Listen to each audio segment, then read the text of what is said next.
debate, polémica, discusión, argumentos y posturas. En la mesa de opinión, Young.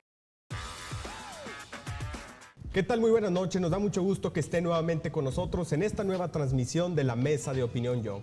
Como todos los jueves les tenemos un tema muy interesante, pero hoy más que nunca, debido a que hablaremos de los resultados del fin del sexenio del presidente Andrés Manuel López Obrador. Hoy me encuentro con Daniela. ¿Cómo está, Daniela? Buenas noches. Muy bien, la verdad estoy un poco nerviosa porque aquí Leo ya anda con todo, Leo, y todavía ni hemos empezado, pero muy feliz de estar con ustedes. Hay que llevarnos la fiesta en paz para que salga bien el programa. José Sánchez, ¿cómo estás? Buenas noches. Muy buenas noches a todo el auditorio, los que nos ven a través de atiempo.tv. Y pues es un tema interesante, vamos a hablar del sexenio de AMLO. Es un sexenio muy controvertido, dividido, muy polémico entre lo bueno y lo malo. Vamos a ver qué es lo más prudente, correcto. Excelente, Jorge, buenas noches. Buenas noches a todos los que nos ven. Va a estar muy bueno el episodio del día de hoy. Así es.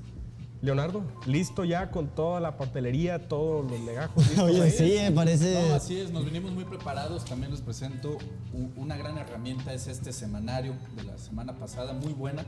Y sí, venimos completamente preparados. Hay muchos resultados, algunos buenos, algunos no precisamente favorables, que los vamos a discutir, pero sobre todo verlos de manera objetiva y real, no desde puntos de vista polarizados como muchas veces se ha discutido, sino ver las cosas buenas, ver las cosas malas y llegar a una conclusión. Excelente, y estoy seguro que para todas las personas que nos sintonizan también va a ser de gran agrado ver este programa, saber estos datos muy interesantes.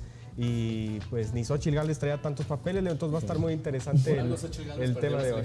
Y Jorge viene Sí, más aquí no, con su mente. Sí, Pero él viene listo. Puros preparado. datos concretos. Yo también los traigo, pero yo sé que ustedes son de poco creer, entonces ahorita se los muestro también. No pasa Bueno, nada.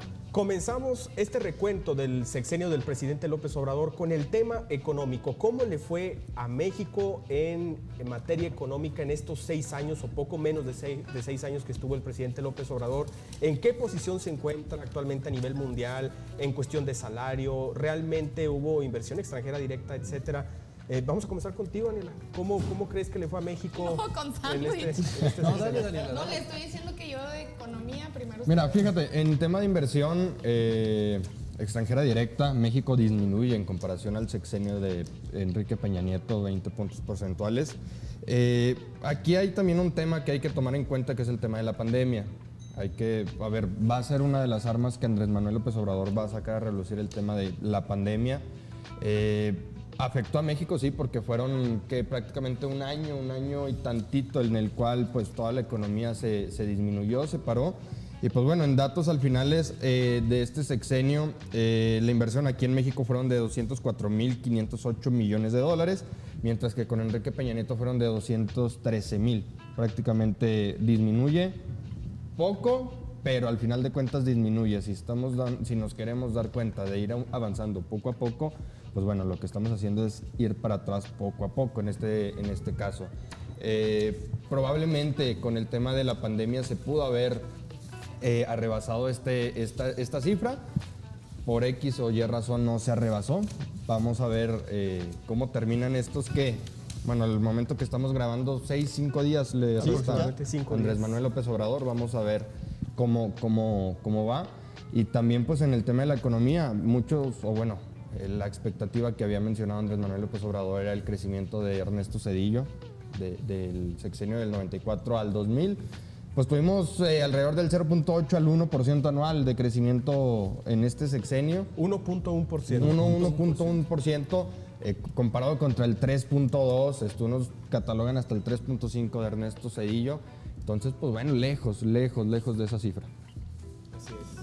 Yo creo que también hay como dos puntos de vista. Cuando hablamos de la economía nacional hay que como dividirlo, ¿no? O sea, de lo que hacia México como tal, al país o a los empresarios les ayuda, o son las noticias o los datos que a ellos les interesan, que es esta parte de pues el nearshoring, cuánta inversión extranjera reciben.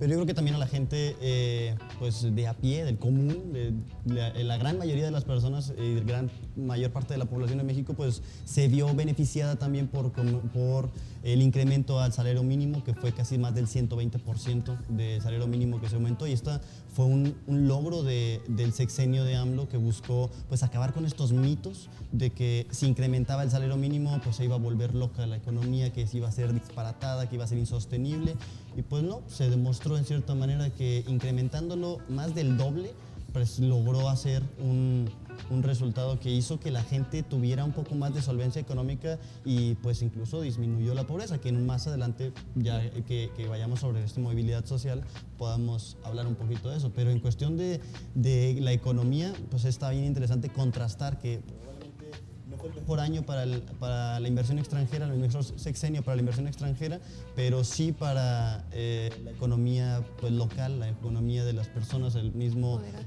poder adquisitivo que podían recibir, pues se incrementó más del 120% en términos reales del precio del salario mínimo, y pues eso es muy reconocible, ¿no?, de este sexenio, que por la OCDE es el mayor crecimiento en todo el mundo. Si no me equivoco, ayer se aprobó que el salario mínimo aumentara Nunca siempre esté más por que debajo de la la inflación. inflación. Exactamente, Eso sí, considero se aprobó ayer. que es Muy algo bien. bueno. Yo aquí tengo varios datos. Primero quiero tocar el tema de la inversión extranjera directa, ya que aquí, bajo las cifras al segundo trimestre del 2024 del Registro Nacional de Inversiones Extranjeras, aquí mantenemos que Enrique Peña Nieto concentró en su sexenio 174,000 millones de inversión extranjera directa. Es el dato que y decía Jorge. Andrés Manuel López Obrador, 196,000 millones de inversión extranjera directa, y esto a pesar de la pandemia. Y sí, estoy reconociendo precisamente, a ver, la pandemia duró 2 años y medio, casi 3, realmente es una afectación. Sí hubo una disminución en el Producto Interno Bruto, pero también contemplando que casi le puedes quitar la mitad o puedes ver afectaciones en la mitad del sexenio. Ahora, si nos vamos al tema de las reservas internacionales, pues hay un récord de reservas internacionales. Enrique Peña Nieto lo dejó en 173,000.5, y pues ahorita millones de dólares, nada más quiero aclarar, y ahorita vamos en 225,000 millones de dólares. Entonces estamos hablando de un aumento de las reservas internacionales. Y si nos vamos al precio del dólar, porque se apreció el dólar y lo sabemos, pues vamos a encontrar que en realidad en toda la historia de México no hubo un solo sexenio en el México postrevolucionario en el cual el peso se apreciara con respecto al dólar. En todos se depreciaba, se devaluaba. En los mejores casos, estamos hablando de Gustavo Díaz Ordaz y Adolfo López Mateos, no disminuyó ni aumentó. Estamos viendo que con Miguel de la Madrid aumentó un 1,442%, con Ernesto Zedillo 169% el dólar con respecto al peso, Vicente Fox 16%, Felipe Calderón 17%, Enrique Peña Nieto 57.4%, y con Andrés Manuel López Obrador encontramos que, pues bueno, Se ha mantenido prácticamente. ¿no? O sea, se redujo, se apreció el peso con respecto al dólar, incluso un 4.62%, cifras que nunca antes en el México postrevolucionario lo habíamos visto. Algo que leí era que Andrés Manuel en las medidas económicas es como muy de derecha, o sea, muy conservador, pero en las políticas sociales Pues es fíjate muy de que es izquierda. curioso porque en todo... Digo, eso me agrada. Fíjate que es un buen punto. Sí. En toda la historia de nuestro país no ha habido un solo presidente que haya reducido más la pobreza que Andrés Manuel López Obrador, sea como sea, le pese a quien le pese. Según datos del Banco Mundial, Andrés Manuel López Obrador sacó 9.5 millones de personas de la pobreza. Y si, pues bueno, si lo vemos en cada mes, básicamente cada mes salían 130,000 personas de la pobreza durante el sexenio de Andrés Manuel López Obrador. Y si parece cualquier cosa, déjenme les explico que durante el sexenio de Enrique Peña Nieto, cada mes entraban 100,000 personas a la pobreza. Si nos vamos al sexenio de Calderón, 5.4 millones de personas entraron a la pobreza durante ese sexenio. El que más o menos la rescató fue Vicente Fox, que salieron también alrededor de 8 millones de personas de la pobreza. Y si vamos a Ernesto Zedillo, pues entraron 4 millones, entonces 4.6 millones. Entonces, pues estamos hablando de que en realidad en disminución de la pobreza sí hubo datos bastante favorables nunca antes vistos. Y ahora, si hablamos del aumento al salario mínimo, recordamos que a finalizar el sexenio de Enrique Peña Nieto, el salario mínimo se encontraba en apenas 88.3 pesos por día, y ahorita nos encontramos en 249 pesos al día, una variación del 142% durante el sexenio de Andrés Manuel López Obrador. ¿A qué creen? Perdón, Jorge. Sí, adelante. Bueno, yo nada más quería tocar el tema del dólar. A ver, en el dólar vemos también un tema muy crucial, que es el tema de las remesas. Claro. Aumentaron históricamente en este sexenio, y que las remesas aumenten en un sexenio solamente quiere decir una cosa: hay mayor número de migrantes yéndose de aquí de México a Estados Unidos. Vimos que hay cifras récord de gente huyendo de México por tema de seguridad, por tema económico. Hoy por hoy las remesas se fueron a los cielos, que es uno de los grandes factores por los cuales el dólar, pues bueno, se ha estabilizado. ¿Qué quiere decir? Que mucha gente está huyendo del país, se está yendo a Estados Unidos, se está yendo a vivir a otros lados. ¿Por qué? Porque aquí simple y sencillamente no están encontrando su nivel de vida. Tocábamos otro tema, el tema de la inflación en México. El tema de la inflación de México anual está por los cielos, y si lo juntamos los 6 años, prácticamente estamos llegando a cifras récords. Estamos llegando a cifras récords que ni con Cedillo se vieron. Que es... Por Dios, Jorge, con Cedillo. ¿En tema inflacionario?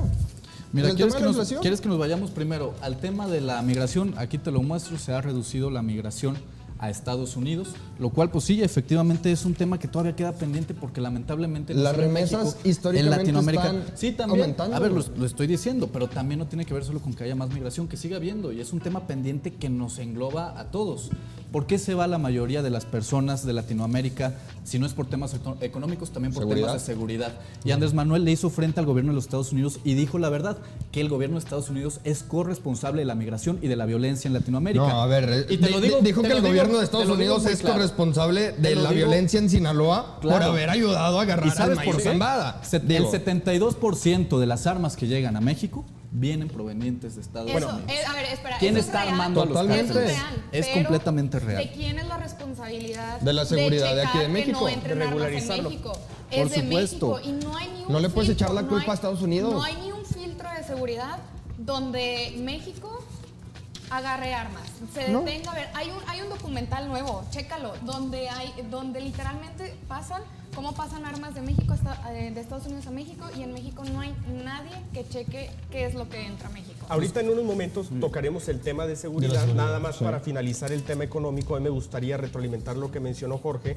La tasa, la inflación más bien, actualmente se ubica en un 4.66%. Esta desaceleró ya que estaba arriba del 5%. Claro. Más sin embargo, debemos tener todos los mexicanos bien por enterado que la tasa que se debe estar manejando estándar en México es del 3%. La mayor parte del sexenio se mantuvo por encima de esta medida que establece el Banco de México. Entonces algo ahí sucedió. Obviamente hubo incremento en la canasta básica, es algo que se ha visto muy contundente si comparamos los precios del 2018 al 2024. Obviamente pueden ser varios factores, no solamente sucedió en México, la pandemia influyó definitivamente, pero sí la inflación desde hace 3-4 años aproximadamente ya no volvió a los niveles que se debe estar para estar estable. Claro, y tiene que ver precisamente con unos efectos tanto de la pandemia como de la guerra que se maneja entre Rusia y Ucrania y varios factores internacionales. También les quiero mostrar aquí algo que a lo mejor no saben porque ni siquiera el presidente Enrique Peña Nieto se sabía el precio de la tortilla, pero encontramos que con el salario mínimo en 2018, Enrique Peña Nieto se alcanzaban a comprar 5.7 kilos de tortilla. ¿Qué es lo que pasa con el kilo de tortilla? Te refleja directamente la inflación con respecto a la canasta básica de los alimentos. Con el aumento que hubo gracias al salario mínimo de Andrés Manuel López Obrador, se alcanza a comprar casi el doble, 10.8 kilos de tortilla gracias al salario mínimo. O sea, es cierto la inflación por diversos temas, pero también para bien o para mal se han tomado medidas para que la gente no le afecte tanto como muchas veces afectaba. Sí, digo, según datos del Coneval, bajó, de Peña Nieto, Andrés Manuel primero subió la carencia por acceso a la alimentación nutritiva de calidad, pero ahorita en el último año ha disminuido. Sin embargo, el rezago educativo y el acceso a los servicios de la salud, menos personas. ¿Quieren que nos vayamos al tema de educación? Bueno, vamos. Perfecto. En el tema de la inflación total en este sexenio, hasta junio de este año, los datos son de 32% aumentado en comparación al sexenio pasado. Digo, es una cifra bastante alta. Y fíjate que el tema de la pandemia sí viene a afectar, pero aquí en México siento que la afectación la incrementó el gobierno porque hay países, lo hemos visto, o sea, países de nuestra línea, porque no vamos a decir ni países como Estados Unidos, Rusia, países europeos. Turquía salió muy bien librado del tema de la pandemia. Nueva Zelanda también. Sí, no, pero no, Nueva Zelanda es país de primer mundo. Nosotros no el somos... manejo que tuvieron de la pandemia fue excepcional. Eso es una realidad. Y aquí hubo un tema decepcionante del manejo de la pandemia, que creo que es uno de los puntos claves que hay que tocar. Se pudieron evitar 800,000 muertes. Sí, a ver, aquí en el tema de la pandemia... No hubo 800,000 muertes, Daniela. Hubo alrededor de 300,000 muertes, que sigue siendo un dato muy alto, pero no vengas a decir que se pueden evitar 800,000 muertes cuando ni siquiera hubo esa cantidad. Conscientemente hubieron 300, pero sabemos que pudo haber sido hubo más. un aumento... Y no algo solamente real. en México, en todo el mundo. O sea, se dice que no se registró lo que realmente sucedió. Ahorita mismo lo checamos. ¿Cuántas? O sea, el tema, yo lo que creo es que a lo mejor tiene un poquito movido el dato, Daniela, a lo mejor 80,000 muertes. De contagios, Sigue siendo un dato real. Contagios, Y a ver, vete a los datos en México. Vamos al tema de contagios. Contagios México superó récords. Estábamos a la par de países como lo es India, que la India nos supera por población, quién sabe cuántas veces, 11, 12, 13, y traíamos más o menos las mismas cifras de contagios. A ver, aquí el manejo de la pandemia fue pésimo. El manejo de la pandemia fue malo desde que el presidente dijo salgan de las casas, no se preocupen. Aquí yo los protejo no usen cubrebocas, los protejo con una imagen. Digo, aquí fue un manejo pésimo. También hay que achacarle, yo no sé por qué Hugo López-Gatell no está tras las rejas en estos momentos. Responsable de muchas muertes aquí en México por la pandemia, y que al final de cuentas nadie se hizo responsable de todas estas muertes. Se le achacaba el hecho de decir de que pues no pasa nada, luego vienen las vacunas. Pues sí, bueno, creo que el único que hizo su jale en esta pandemia fue Marcelo Ebrard, que fue el que consiguió las vacunas, y hoy por hoy no hay un sistema de vacunación, ni siquiera del COVID y ni de las otras ramas. O sea, en vacunación México tenía uno de los mejores sistemas a nivel mundial, reconocido. Hoy por hoy es uno de los peores. ¿Quieren ¿Se que hablemos perdió? del tema de salud? Vamos, Fíjense que vamos vamos a a hablar de vacunar. una ¿El tema realidad. de la salud? Vamos a hablar de una realidad. A ver, tristemente cuando viene la pandemia no estábamos preparados porque llevamos décadas con un sistema de salud colapsado. Pero es que no puedes decir que la prácticamente gente al salga. 100%. No puedes decir que la gente salga. Qué bueno que te gustan mucho las declaraciones, pero vámonos a los datos. A ver, yo sí creo, personalmente, que en el tema de salud se ha quedado a deber, sobre todo por la transición que se ha querido hacer. La transición yo creo que es correcta. A ver, entendemos y vemos otros países, efectivamente, como tanto se menciona Dinamarca, que pues ven a personas que algunas viven trabajando en la informalidad y dices, en vez de tener un sistema de salud selecto y donde el que tiene salud es aquel que la puede pagar, vamos a alimentar un sistema de salud universal que a todas las personas les pueda asegurar ese derecho, porque es un derecho humano. Entonces, la transición es correcta a un sistema de salud universal. Ahora, ¿qué es lo que pasa? Le falta que le aumenten mayor inversión, pero aún así la inversión ha sido pues, de datos bastante buenos, ya que encontramos que gracias al programa de bienestar de La Clínica es Nuestra, se ha beneficiado a más de 4,000 clínicas, centros de salud que estaban deteriorados, abandonados, sobre todo en zonas rurales, en ejidos, y ahorita por lo menos tienen las condiciones y los instrumentos para poder atender. Tenemos casi 12,000 centros de salud, casi 700 hospitales, muchos hospitales nuevos se crearon, se contrataron a 42,000 médicos generales, a casi 130,000 enfermeras y más de 30,000 especialistas, y se basificó a casi 200,000 personas del sector de la salud. Entonces, bueno, realmente yo sí creo que se ha quedado de ver en el tema de la por salud, qué- pero sí se están tomando las acciones correctas Más del- para darle atención a todos. Yo no entiendo por qué más del 50% del presupuesto del INSABI se regresó a Hacienda y nada más usaban el ¿Sabes por qué? 50. Porque el INSABI ya no existe. Pero cuando todavía lo usaban. Se regresó porque se hizo la Crearon transición el- al IMSS el- Bienestar. Ya no existe el INSABI, Daniela. ¿Y el IMSS Bienestar por qué no llegó a todos los estados de los 20? De los, Pero ¿Quieres que te Los explique por qué? Sí, Por los gobernadores. Con los gobernadores. Así es, por los gobernadores. Aquí en Coahuila no se firmó el convenio porque les importa más otra cosa. Yo No se supongo. ha creado Para saber. el cáncer de los niños. ¿No se ha creado el cáncer de los No. niños? Iba a decir otra cosa, pero luego regresó al cáncer de los niños. Hay números, no los tengo ahorita, donde se están atendiendo a menos personas por cáncer. Familiares estuvieron yendo con el presidente a decirle qué onda con el cáncer. Fueron con López-Gatell. ¿Y qué les dijo López-Gatell? No, todo lo están ideando para hacernos quedar mal. Cuando hay millones de niños que no pueden tener quimioterapias, porque ¿a dónde se fue ese dinero? Cuando antes, en otros sexenios, sí había mayor número de tratamientos para niños con cáncer, cáncer de mama, cáncer cervicouterino, y aumentó el fallecimiento de mujeres que están embarazadas. ¿Cuánto disminuyó la atención al cáncer? ¿Cuánto qué? ¿Cuánto disminuyó la atención al cáncer en este sexenio? No me acuerdo del dato, pero... Ok, bueno, entonces cuando Lo lo que es tengas una- lo lo que es discutimos, una pero realidad. es un buen tema, pues yo creo que sí.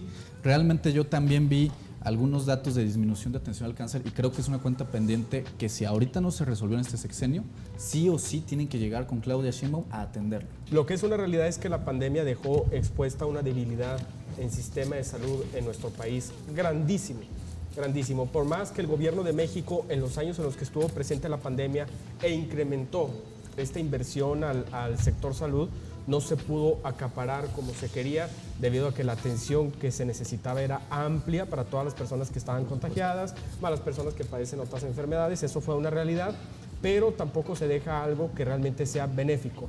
Lo hablo como una persona que asista en ocasiones a los hospitales de aquí de Coahuila, de Saltillo, como lo es el Seguro Social, el IMSS, etcétera, y las condiciones realmente no son buenas, y no solamente porque Coahuila no haya firmado el pacto de bienestar, sino porque realmente no se atendió. Fuera de que no se firmara el pacto, el gobierno de México debe atender por igual, porque López Obrador no es presidente solamente de los estados donde gobierna Morena, sino de todos los estados en general. de la Pero Es que si le le están cortas impidiendo también hacer su chamba, la- pues yo su creo que la chamba. tiene difícil. Pero Yo yo, lo sí entiendo, creo pero que hay que aumentar el presupuesto de salud. Esa es una realidad, Yo sí nada lo creo. más sí ver las condiciones porque no son buenas las condiciones. Mira, México, ¿Educación nos vamos? México en comparativa de salud con otros países, lo que se recomienda es que se tenga un 8% del PIB Así es. invertido. México está muy por debajo de esta cifra.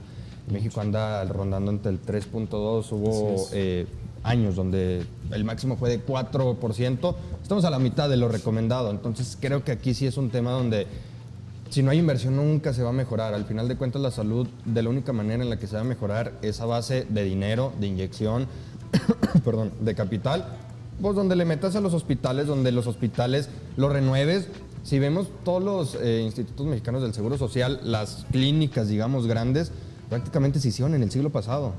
La mayoría de las clínicas a nivel nacional fueron hechas en el siglo pasado. ¿Ves clínicas que pues, se hicieron en los 70s? Ok, pues, en los 70s. Ahorita ya están deplorables las condiciones.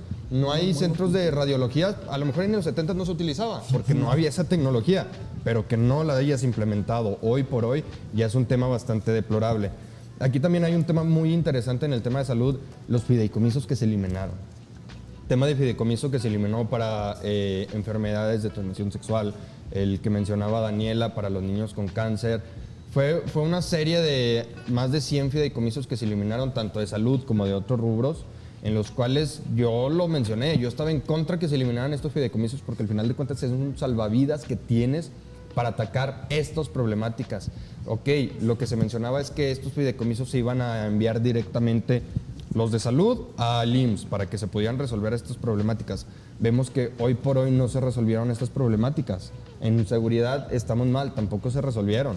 Entonces, ¿dónde Ahorita fueron a volvemos. parar los más de 100 fideicomisos que tenía México, que tenían una cifra altísima para poder rescatar ciertas cosas? Vámonos a las catástrofes naturales. Le estaban pidiendo al Poder Judicial que diera su dinero para atender la catástrofe de Acapulco, cuando se tenía un fideicomiso específicamente planeado o específicamente dado para catástrofes naturales, que nunca se utilizó. O sea, Acapulco se tuvo que recuperar por sí solo, porque Híjole, tampoco... híjole, mi Sí, George. Mi no, George, al ahorita te final- explico Porque el algo. gobierno estatal tampoco tuvo la capacidad para poder sobresalir, digo, porque tienen una inepta incompetente de gobernadora allá en Guerrero, y que nunca van a salir adelante Guerrero teniendo ese tipo de Que gobernantes. se está escondiendo, ¿no? Oye, Que qué ni bueno dé la que cara, mencionan ahora sí. ese tema Pero y- bueno, antes de pasar al tema de inseguridad y crítica No, vamos a hablar del directa, tema de los fideicomisos. Pero aquí nada más respondiendo la pregunta que le hacía a Daniela sobre cuánto es el aproximado que se redujo la atención clínica a las personas en México. A partir de 2018,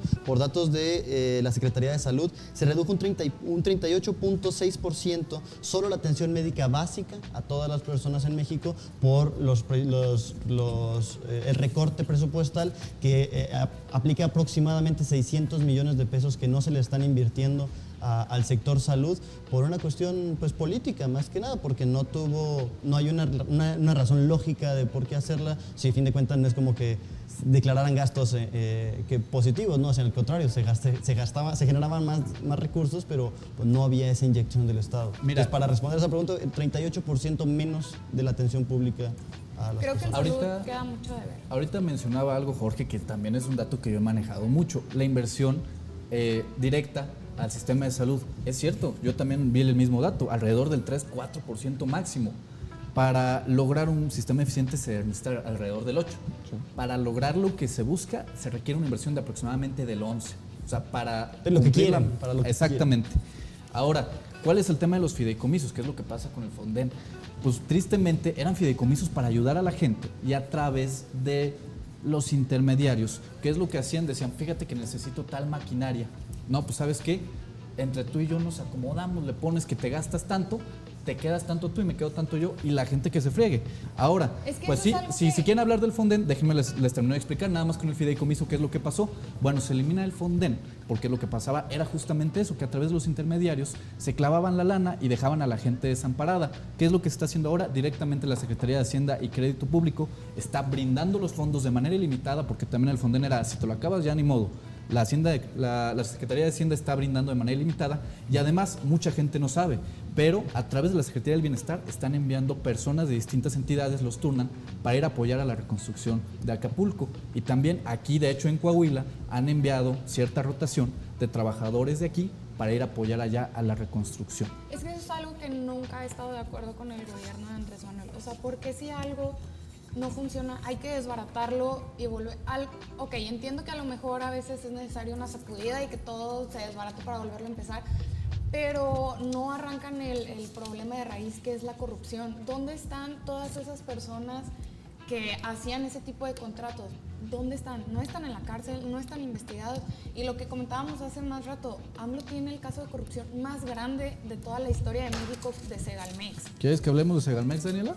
Excelente. Ya vamos a saltar directo a la seguridad. seguridad. O sea, entonces... Primero vamos a pasar al tema de seguridad, ya habiendo terminado el tema de salud, la seguridad.